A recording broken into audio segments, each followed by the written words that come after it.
Who? That is the question. I don't care how. The possibilities are few and obvious. I can take a wild guess, and I may not be too far off from the truth.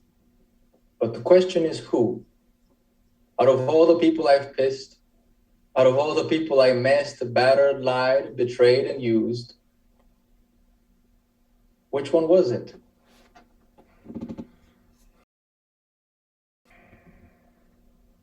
Maybe Mr. Carlson. I always hated that man. Not because he was a threat, or because he was dangerous, or because he knew something I didn't. Not even because he was a challenge. He wasn't. He was the complete opposite. Too easy of a target, and he didn't even know it. I played games with him, and he never knew. He never suspected it. He thought I was being friendly. He hasn't made a single thing. Never had any dreams in mind, or at least none that were scary. All pretty achievable. Working as one of the bakers in his bakery of many generations. He didn't have to try hard. He was going to get the job anyway. He was, after all, the favorite son and the favorite member of the family. The golden child, if you will. Yes, he was nice. He was polite. He was positive. Ugh, fucking positive. People liked his infectious way of being, like a bubbly bubble gum in this hard, bitter concrete world. It would be stepped on, and it would be at the bottom of someone's shoe. It would stick to it, and then that someone would just scrape it off with disgust, never to see it again. He was too simple, too normal and average. But he was offended. Shit, when was this? Was it Wednesday? No, Tuesday. Wednesday lunch or dinner? Or neither? No, I just passed by to say hello and make some business. I bought some bread so he didn't suspect anything, but I wanted to figure out the amount of money his grandmother had passed on to him. All that inheritance money in the hands of a bum. I could see right through him, like a glass or a thin paper used for tracing. I said that about his Greek grandmother, right? What did I say? What did I say? I said something along the lines of, it's better that she's dead now. She's not suffering anymore. I was half joking. He didn't understand. He thought I was an insensitive asshole. Or was it Oliver? That goddamn butler of mine. Fuck him. Running all these errands for me, having to steal people's purses, pressure them for information, make calls, set bombs, call the explosions, and the list goes on and on. Fuck. Yesterday was rough.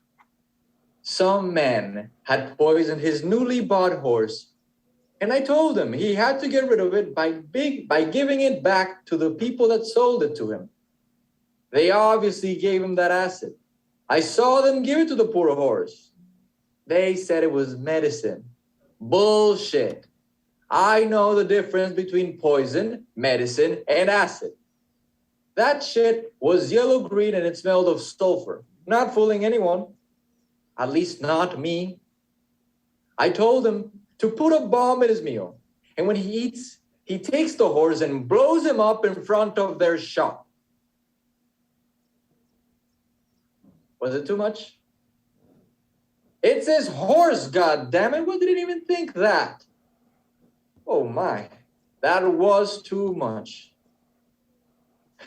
And that letter, that resignation letter that came after, the defeat in his eyes, and his last words, "Sir, I am sorry, but I can't continue. Hope you can rest, sir. Goodbye."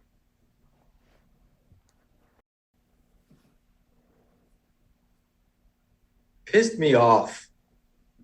Slightly broke my heart, or what's left of it. He did have a vengeful look, or an expression that was saying, karma, it's on its way. He was right. Or was it him? Maybe it is Mr. Colts. That motherfucker. He he fucking came at me with fists clenched and a spirit that was ready to fight. He doesn't understand that underneath my cool and detached facade, that burning anger he came at me with prevails within my very being every single waking moment of my life. Sometimes it appears in my dreams. No wonder I can't seem to get enough sleep. Too angry, too sad, too bitter. Maybe I just understand the brutality of human beings to another level, and suffering is what I have left. That I turned into my fuel, and it came at me at the worst of times. That poor bastard suffered more broken bones, bruises, torn ligaments, muscles, and scars that I have ever induced on anyone before. I can't believe he survived, now living his vengeful life as a crippled paraplegic. Never to be able to walk again. What a nightmare. Suicide was never part of the question. Ever since he got out of that godforsaken, miserable hospital bed, he has been sabotaging my plans day in and day out. How about when he stole my bank documents and burned them in an alley? Or the time he told his men to carry out a shootout on the church me and my boys were praying at to hopefully clear of our sins? But much earlier was this Thursday. Came in my fucking bar, shot at the goddamn ceiling. So many hours to paint that piece of shit. He just made a simple, petty announcement that he is coming after me and everything that I have left. Scaring no one with that fucking squeaky wheelchair and that horrible gray mustache that looks more like a dead rat on his face. Nonetheless, that was Thursday. Why would he carry this out today? I thought he was going to the stadium or the grand opening of his venue. I don't know. Maybe it was the governor. All the broken promises, all the lies to the police and national security. Yes, officer, I understand that I broke the law. Here, have this X amount of money and get out of my face. It won't happen again, I promise. I promised, and I always managed to get a second chance. Maybe I got too many chances. Did I run out? Money is not an issue. Trust was broken long ago. But maybe my money isn't working its charms anymore. Are my crimes getting more brutal, more complicated, more extravagant? I was planning on killing the Prime Minister this morning. Jesus Christ, man, get a hold of yourself. What am I doing again? What is this all for?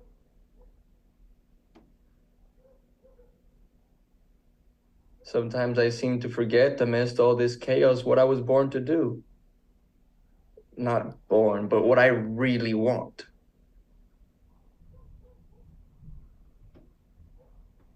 I am here to find something. Something?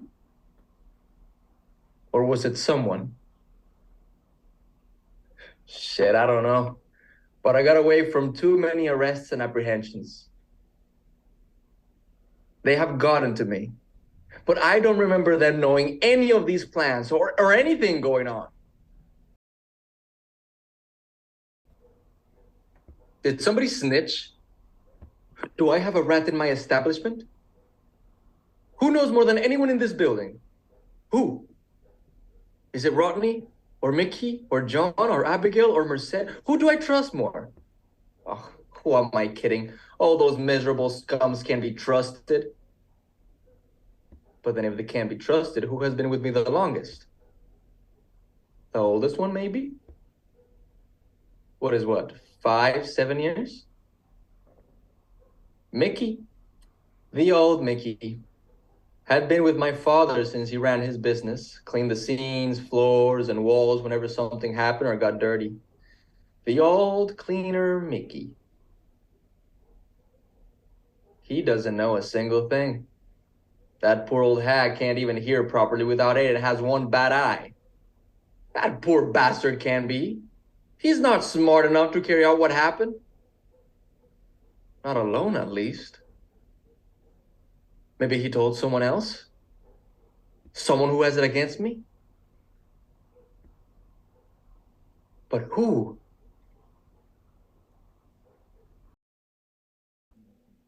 Fuck! Stanley! My prior confidant.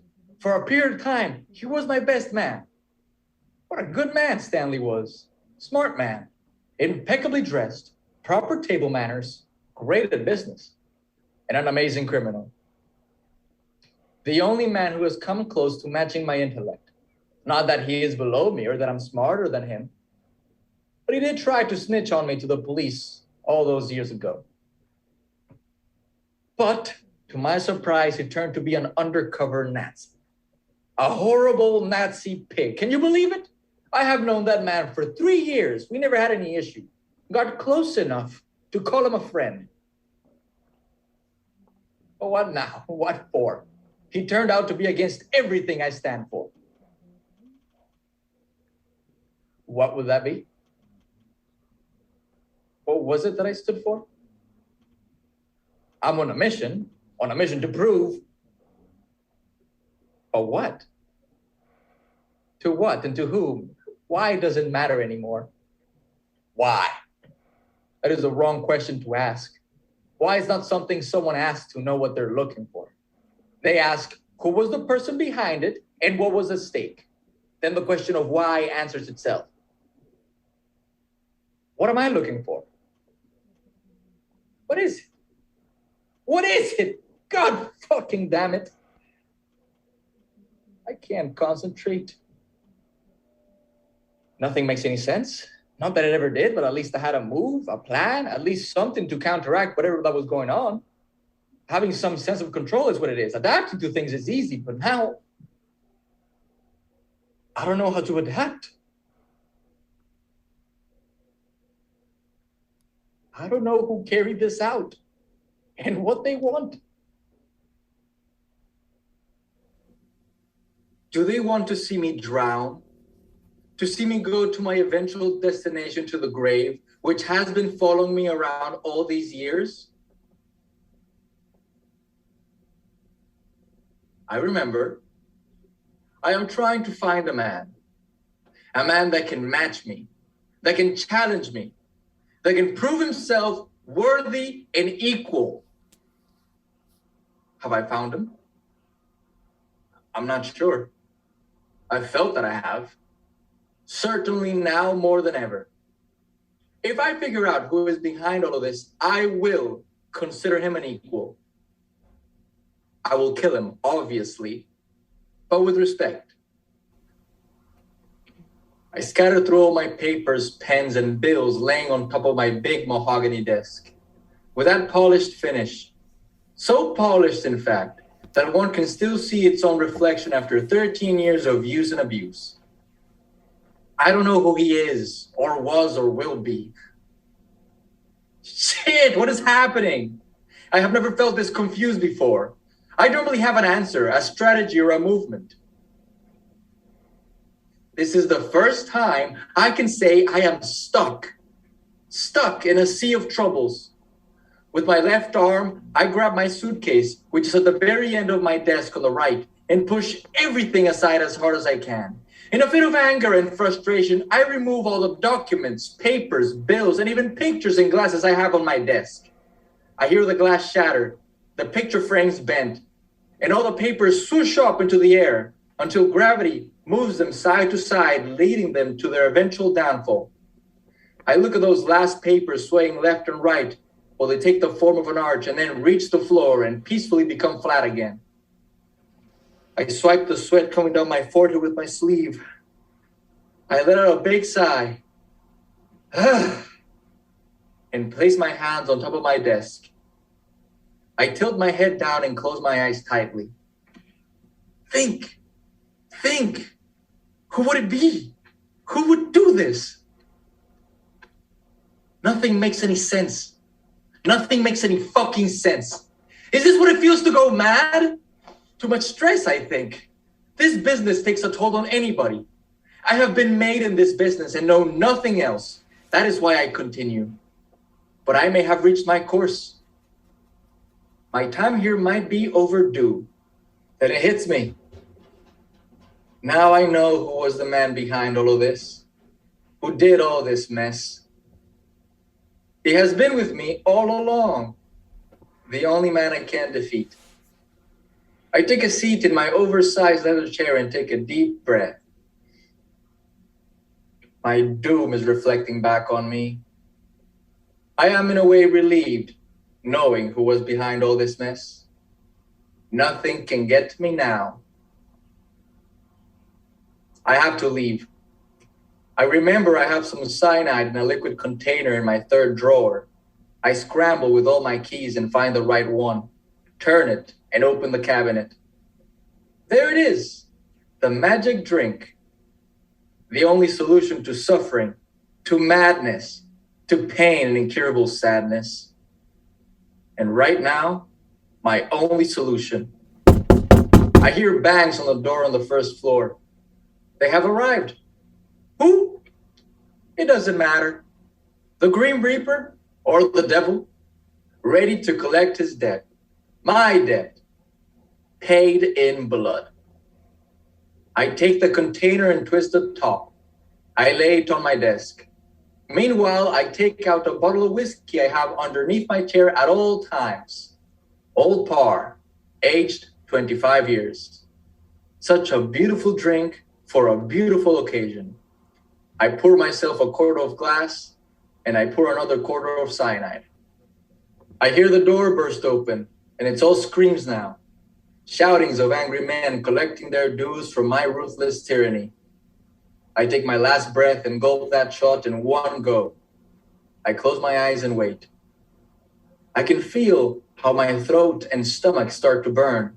For all I know, this is as happy as I will ever be. I hear bangs on my office door and hear the knob twisting and turning. Words like, "You bastard, you horrible, rotten piece of shit, you coward," fill the air. I don't care. I figured it out. My case is solved. It has been a long time since I have cracked a smile. I hear the door burst open and footsteps approach rapidly. Then, my mind goes blank.